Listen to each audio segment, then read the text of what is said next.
우리는 새해가 되면 항상 계획을 세우죠. 좋은 계획을 세우려면 좋은 목표가 우리 가운데 있어야 합니다. 우리나라 영화사에 한 획을 그었던 영화가 2019년에 개봉한 봉준호 감독의 기생충이라고 하는 영화입니다. 우리나라 최초로 아카데미상을 수상을 했어요. 그것도 무려 작품상, 감독상, 각본상, 국제 장편 영화상 이렇게 4관왕을 수여를 했습니다. 영화 속 사건의 발단은 기우라고 하는 아들에게 이제 어느 친구가 다가와서 고액 과외 수업을 제안을 하죠. 이 아르바이트를 하기 위해서 각종 증명서를 위조를 합니다. 그러면서 나오는 아주 유명한 대사가 하나가 있습니다. 영화의 내용을 잠깐 보도록 하겠습니다. 아들아, 아버지는 네가 자랑스럽다. 아버지, 저는 이게 위조나 범죄라고 생각하지 않아요. 저 내년에 이 대학 꼭 갈 거거든요. 너는 계획이 다 있구나. 너는 계획이 다 있구나 라고 하는 이 대사는 우리 사회의 유행어처럼 번지기도 했습니다. 아들이 세운 계획에 계획이 있었지만 그러나 그 계획은 결국 허황된 계획이었고 죄악된 계획이었습니다. 오늘 우리가 함께 읽은 본문 말씀에도 보면 두 가지의 계획이 등장합니다. 하나는 사람의 계획이고 하나는 하나님의 계획입니다. 사람도 계획을 세웠고 하나님도 계획을 세우셨습니다. 그래서 오늘 설교의 제목은 나의 계획 또 하나님의 계획입니다. 자, 이 말씀을 통해서 새로운 한 해를 시작하는 우리가 무엇을 어떻게 계획해야 될지를 우리가 한번 살펴보기를 원합니다. 그러기 위해서는 먼저 사람의 계획을 한번 살펴봐야 합니다. 자, 1절과 2절 말씀입니다. 같이 한번 읽어보겠습니다. 시작. 악한 궁리나 하는 자들, 잠자리에 누워서도 음모를 꾸미는 자들은 망한다. 그들은 권력을 쥐었다고 해서 날이 새자마자 음모대로 해치우고 마는 자들이다. 탐나는 밭을 빼앗고 탐나는 집을 제 것으로 만든다. 집 임자를 속여서 집을 빼앗고 주인에게 딸린 사람들과 유산으로 받은 밭을 제 것으로 만든다. 자, 사람의 계획을 한마디로 이야기한다면 죄와 악입니다. 죄와 악. 사실 우리가 하나님의 입장에서 보면 사람들이 세우는 계획은 거의 대부분 악합니다. 거의 대부분 악해요. 창세기 6장 5절 말씀입니다. 같이 한번 읽어볼까요? 시작. 주님께서는 사람의 죄악이 세상에 가득 차고 마음에 생각하는 모든 계획이 언제나 악한 것뿐임을 보시고서. 왜 사람들이 이렇게 악을 계획할까요? 악을 계획하는 그 밑바탕 속에는 뭐가 들어가 있냐면 우리의 욕심이 들어 있습니다. 오늘 본문 1절과 2절 말씀에도 보면 그 욕심 때문에 남의 것을 탐내고 빼앗고 또 강제로 제 것으로 만든다고 그렇게 이야기합니다. 그래서 내가 세운 계획, 내가 세운 2026년을 향한 내 계획 속에 혹시 나의 부당한 이기심이나 아니면 나의 욕심이 자리 잡고 있지는 않은지 우리 자신이 한번 살펴봐야 될 필요가 있습니다. 자, 이것을 염두에 두고 여러분들이 2026년의 계획을 세우시기를 바랍니다. 혹시 내 욕심대로 내 계획을 세우지는 않았는지, 내 이기심에서 계획을 세우지는 않았는지 내 계획들을 한번 뒤돌아보시길 바랍니다. 자, 사람이 이렇게 죄악을 계획하고 있을 때 하나님 역시 사람들을 바라보시면서 계획을 세우십니다. 자, 하나님의 계획입니다. 3절입니다. 같이 한번 읽어보겠습니다. 시작. 그러므로 나 주가 말한다. 내가 이 백성에게 재앙을 내리기로 계획하였으니 이 재앙을 너희가 피할 수 없을 것이다. 너희가 거만하게 걸을 수도 없을 것이다. 그처럼 견디기 어려운 재앙의 때가 될 것이다. 자, 죄악을 계획하고 있는 백성들을 바라보시면서 하나님이 이렇게 이야기를 하고 계십니다. 너희들만 계획이 있는 것이 아니야. 나도 계획이 있어. 그렇게 말씀하세요. 나도 계획이 있어. 너희들이 죄악을 계획한다면 나도 너희들에게 재앙을 계획할 거야. 그렇게 이야기하십니다. 자, 하나님이 계획하고 계시는 그 재앙이 내리면 어떤 결과가 벌어질까요? 5절 말씀입니다. 같이 한번 읽어보겠습니다. 시작. 그러므로 주님의 총회에서 줄을 띄워 땅을 나누고 제비 뽑아 분배할 때에 너희의 몫은 없을 것이다. 너희는 결국 아무것도 얻지 못할 거야. 그 이야기죠. 너희들이 완벽하게 계획을 세웠음에도 불구하고 결국 너희들은 아무것도 손에 얻는 것이 없을 거야. 이렇게 말씀하십니다. 자, 그러면 목사님, 우리가 아무런 계획도 세우지 말아야 할까요? 아닙니다. 자, 야고보서 4장 15절은 우리에게 이렇게 이야기합니다. 같이 한번 읽어보겠습니다. 시작. 도리어 여러분은 이렇게 말해야 할 것입니다. 주님께서 원하시면 우리가 살 것이고 또 이런 일이나 저런 일을 할 것이다. 여기에서 중요한 단어는 주님께서 원하시면이라고 하는 단어입니다. 주님이 원하시면 우리가 살기도 하고, 주님이 원하시면 우리가 이것도 하고 저것도 해야 된다라고 하는 이야기예요. 다시 말하면 우리가 계획을 세우되 어떤 계획을 세워야 하냐면 주님이 원하시는 계획을 세워야 한다라고 하는 것입니다. 여러분, 하나님이 나의 주인이시라면, 그리고 하나님을 나의 주인이라고 고백하신다면 당연히 주인된 하나님의 뜻을 따라서 우리가 계획을 세우는 것이 마땅하지 않겠습니까? 자, 그렇다면 이제 새로운 한 해를 시작하는 이 시점에서 우리가 어떤 계획을 세워야 되는가? 한 7가지 정도로 우리가 실천적인 그런 기준을 제가 여러분들에게 제시해 드리도록 하겠습니다. 첫 번째는 열거하기입니다. 열거하기. 자, 여러분들이 오늘 집에 가셔서 종이나 노트에 여러분이 하고 싶은 일들을 쭉 한번 적어보는 거예요. 쭉 한번 적어보십시오. 여러분, 나의 계획이 항상 하나님의 계획과 반대되는 것은 아닙니다.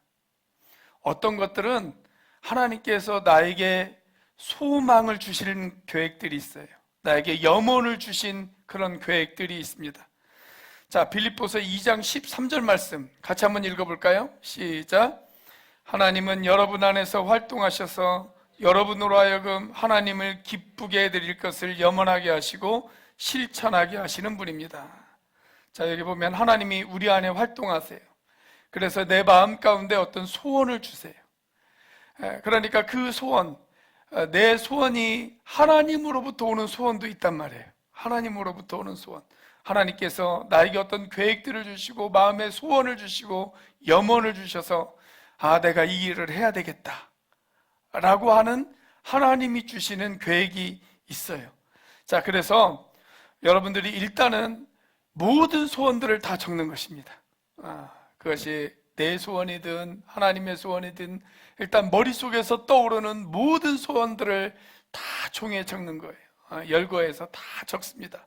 자, 둘째는 점검하기입니다. 점검하기.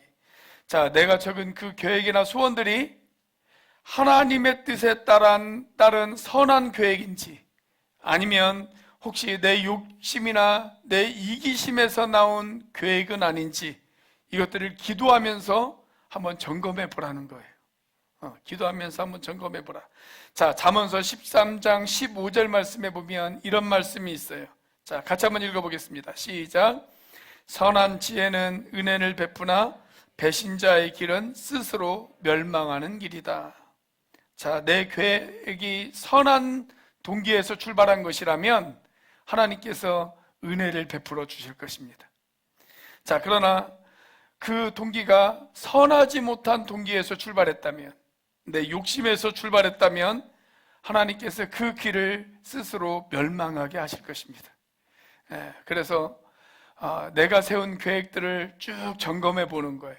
이것이 과연 하나님이 주신 계획인지, 하나님이 나에게 주신 마음인지, 아니면 내 욕심 때문에 세운 그런 계획은 아닌지, 그것들을 한번 점검해 보는 것입니다. 자, 세 번째는 우선순위를 정하는 것입니다. 우선순위 결정하기. 자, 계획들을 점검했다면 욕심이나 이기심에서 출발한 것들은 과감하게 지워버리는 겁니다. 그리고 남은 계획들, 이제 그 남은 계획들 가운데에서도 우선순위를 정하는 것입니다. 여러분, 계획이나 소원이라고 해서 무조건 다 해야 되는 것은 아니에요. 그 중에는 아주 중요한 것들이 있을 수 있고, 또 어떤 계획들은 상대적으로 덜 중요한 그런 계획이 있을 수도 있습니다. 자, 그래서 번호를 매겨서 우선순위를 한번 정해보는 겁니다. 나의 관점에서 우선순위를 정하지 말고 하나님의 관점에서 한번 우선순위를 정해보는 거예요. 자, 우리가 너무나도 잘 아는 마태복음 6장 33절 말씀, 이렇게 기록되어 있잖아요. 너희는 먼저 하나님의 나라와 하나님의 의를 구하여라. 그리하면 이 모든 것을 너희에게 더하여 주실 것이다. 그래서 과연 하나님의 의를 구하는 일인지, 하나님의 나라를 구하는 일인지, 그걸 가장 우선순위에다 놓고 그렇게 가장 중요하고 우선적인 일, 거기에 순서를 매기는 거예요. 그래서 가장 중요하고 가장 우선적인 일에 여러분들의 더 많은 시간과 더 많은 노력과 더 많은 기도와 더 많은 헌신을 그렇게 투자하시길 바랍니다. 자, 네 번째는 휴식을 위한 계획을 세우는 것입니다. 휴식을 위한 계획을 세우는 것. 어떤 분들은 계획을 세우시는데 너무 목표 지향적으로 많은 계획들을 세우시는 분들이 있어요. 그 계획을 다 이루려면 몸이 고장날 수밖에 없을 정도로 너무 무리한 그런 계획들을 세우시는 분들도 있습니다. 여러분, 사람은 기계가 아닙니다. 기계도 계속 돌리면 고장이 납니다. 우리 몸은 하나님께서 하나님의 영광을 나타내라고 하나님께서 우리에게 육체를 선물로 주신 것 아니겠습니까? 그러기 위해서는 우리가 우리 몸을 잘 관리할 필요가 있어요. 우리 몸을 잘 관리하는 것도 사역입니다. 그래서 휴식을 취하고 쉴 수 있는 계획도 반드시 필요합니다. 자, 성경이 얼마나 우리 몸을 중요하게 생각하는지 고린도전서 6장 19절 말씀과 20절 말씀을 같이 한번 읽어보도록 하겠습니다. 시작. 여러분의 몸은 여러분 안에 계신 성령의 성전이라는 것을 알지 못합니까? 여러분은 성령을 하나님으로부터 받아서 모시고 있습니다. 여러분은 여러분 자신의 것이 아닙니다. 여러분은 하나님께서 값을 치르고 사들인 사람입니다. 그러므로 여러분의 몸으로 하나님을 영화롭게 하십시오. 따라서 내 몸을 잘 관리하고 휴식을 취하고 쉼을 누릴 수 있는 계획, 그 계획도 반드시 필요합니다. 반드시 필요합니다. 자, 다섯 번째로 가족 돌보기입니다. 가족 돌보기. 내가 세운 그런 계획 가운데 우리에게 맡겨주신 그런 가족들을 돌아볼 수 있는 계획을 세우라는 것입니다. 가족들을 돌아볼 수 있는 계획을 세워라. 자기 혼자만 산다고 하면 몰라도 함께 사는 가족들이 있다면 여러분, 우리에게는 그 가족들을 돌아볼 책임이 있습니다. 책임이 있어요. 송구영신 예배 때 이렇게 기도 제목을 써서 제출하는 것을 보면 부모님들은 항상 우선순위가 뭐냐면 가족들을 위한 기도가 항상 우선순위예요. 그런데 우리 학생들이나 청년들을 보면 가족들을 위한 기도 제목이 밑에 있는 경우들이 많아요.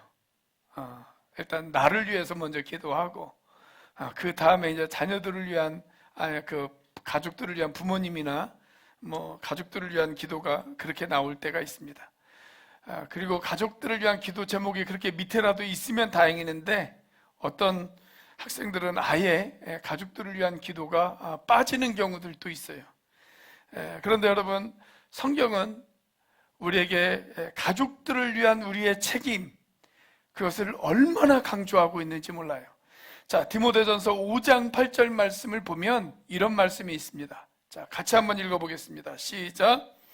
누구든지 자기 친척, 특히 가족을 돌보지 않으면 그는 벌써 믿음을 저버린 사람이요 믿지 않는 사람보다 더 나쁜 사람입니다. 내가 가족을 돌보지 않으면 그 사람은 믿지 않는 사람보다 더 나쁜 사람이라고. 성경은 우리에게 그렇게 분명하게 말씀하고 있습니다. 그래서 나의 가족들, 특별히 부모님들, 육체적으로 많이 쇠하고 연로하셔서 몸이 예전 같지 않은 우리의 부모님들, 그 부모님들을 특별히 각별히 챙기시는 여러분들이 되시기를 바라겠습니다. 가족을 돌보는 책임 매우 중요합니다. 그래서 나 혼자만의 계획이 아니라 내가 어떻게 가족을 돌볼 것인지 거기에 대한 계획도 꼭 필요합니다. 육체적인 가족을 돌보는 그런 계획도 필요하고 또 영적인 가족을 돌보는 계획, 그래서 우리의 목장 식구들, 그 목장 식구들을 내가 어떻게 돌볼 것인지 거기에 대한 계획도 세우면 너무 좋을 것 같습니다. 자, 6번째로 주님의 인도하심을 구하기입니다. 주님의 인도하심을 구하기. 여러분, 주님은 우리의 선한 목자가 되어 주십니다. 그래서 우리보다 앞에 가셔서 우리를 인도하시는 분, 그분이 우리 주님이십니다. 혹시 내 앞길에 위험은 없는지, 우리를 해칠 사나울 짐승들이 보이지는 않는지, 그리고 우리가 먹을 푸른 초장과 쉴만한 물가가 존재하는지 우리보다 앞서가셔서 먼저 살피시는 분이 우리 주님이십니다. 자, 그렇기 때문에 그 주님에게 도움을 요청하는 것, 여러분, 그것은 얼마나 중요하고 얼마나 필요한 일입니까? 자, 요한복음 10장 4절 말씀을 보시면 주님은 저와 여러분들에게 이런 약속을 하셨습니다. 자, 같이 한번 읽어보겠습니다. 시작. 자기 양들을 다 불러낸 다음에 그는 앞서서 가고 양들은 그를 따라간다. 양들이 목자의 목소리를 알고 있기 때문이다. 주님께서 우리보다 앞서가셔서 우리를 인도하신다고 그렇게 말씀하고 있지 않습니까? 자, 그래서 그 주님의 인도하심을 구하시는 저와 여러분들이 되시기를 바라겠습니다. 이제 가장 중요한 마지막 7번째입니다. 매사에 주님의 도움을 구하기입니다. 매사에 주님의 도움을 구하기. 자, 우리가 계획들을 세웠어요. 그리고 그 계획을 이루기 위해서 우리가 이제 행동으로 옮길 것입니다. 내일부터 내가 세운 계획들을 하나씩 둘씩 실천해 나갈 것입니다. 자, 그런데 우리가 세운 계획대로 다 되는 것은 아니에요. 우리가 계획을 세우고 그 계획대로 다 이루어졌으면 좋겠지만 항상 모든 계획에는 변수가 따라옵니다. 변수가 따라와요. 자, 그때 하나님의 도우심을 구하는 것, 여러분, 얼마나 필요한 일입니까? 우리가 자주 묵상하고 암송하는 잠언 16장 9절의 말씀, 여러분들 기억하십니까? 자, 같이 한번 읽어보겠습니다. 시작. 사람이 마음으로 자기의 앞길을 계획하지만 그 발걸음을 인도하시는 분은 주님이시다. 내가 세운 계획들이 있지만 그 계획들을 한 걸음 한 걸음 인도하시는 분은 우리 주님이시라고 성경은 그렇게 우리에게 말씀하고 있습니다. 자, 그래서 그 하나님 앞에 매사에 도움을 요청하는 것, 그것은 무엇보다도 중요한 일이고 무엇보다도 필요한 일입니다. 자, 이렇게 우리가 죄악을 계획하는 것을 포기하고 하나님의 뜻을 따라 살기로 작정한다면 하나님께서 재앙을 돌이키시겠다고 이야기하세요. 오늘 미가서 2장 말씀 1절부터 5절까지 말씀은 재앙에 관련된 내용이지만 하반부로 가면 하나님께서 너희들의 죄악을 돌이키고 너희들의 악한 계획을 회개한다면 내가 너희들을 특별히 보호하고 특별히 인도할 것이라고 그렇게 이야기하십니다. 자, 그 내용이 오늘 미가서 2장 12절 말씀입니다. 자, 미가서 2장 12절 말씀을 같이 한번 읽어보겠습니다. 시작. 야곱아, 내가 반드시 너희를 다 모으겠다. 남아있는 이스라엘 백성을 다 모으겠다. 내가 너희를 우리로 돌아오는 양떼처럼 모으겠다. 양떼로 가득 찬 초장과도 같이 너희의 땅이 다시 백성으로 가득 찰 것이다. 자, 푸른 초장에서 양떼가 한가로이 풀을 뜯고 있습니다. 해가 서산으로 뉘엿뉘엿 기울기 시작하면 목자는 양을 모으기 시작합니다. 더 날이 어두워지면 양들이 길을 잃어버릴 수도 있고 또 사나운 짐승들의 먹잇감이 되어질 수도 있기 때문에 그렇습니다.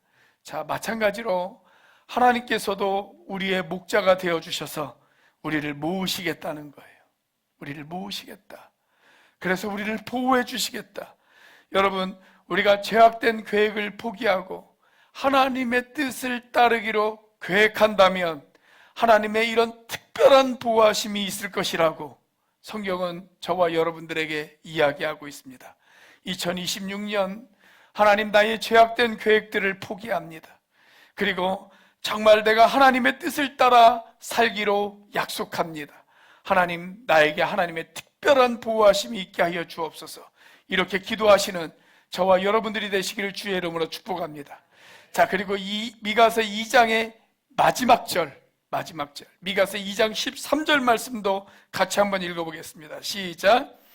길을 여는 자가 그들 앞에 올라가고 그들은 길을 열어 성문에 이르러서는 그리로 나갈 것이며 그들의 왕이 앞서가며 여호와께서는 선두로 가시리라. 우리의 왕이신 하나님이 앞장서시겠다는 거예요. 하나님이 우리의 선두에 서시겠다라고 이야기하십니다. 자, 그러니까 하나님의 뜻을 따라 살기로 계획한다면 우리가 죄악된 계획을 포기하고 하나님의 뜻을 따라 살기로 계획한다면 하나님이 두 가지의 특별한 약속을 우리에게 주시겠다, 그렇게 약속하잖아요. 아까 읽었던 12절 말씀에서는 하나님의 특별한 보호하심이 있을 것이다 라고 하는 말씀이고, 자, 여기 미가서 2장 13절에서는 하나님의 특별한 인도하심이 있을 것이다, 이 이야기입니다. 사랑하는 여러분, 2026년 내가 정말 하나님의 뜻을 따라 살겠다 이렇게 계획하고 작정한다면 여러분에게 하나님께서 이 두 가지를 약속하실 것입니다. 나의 특별한 보호하심이 있을 거야.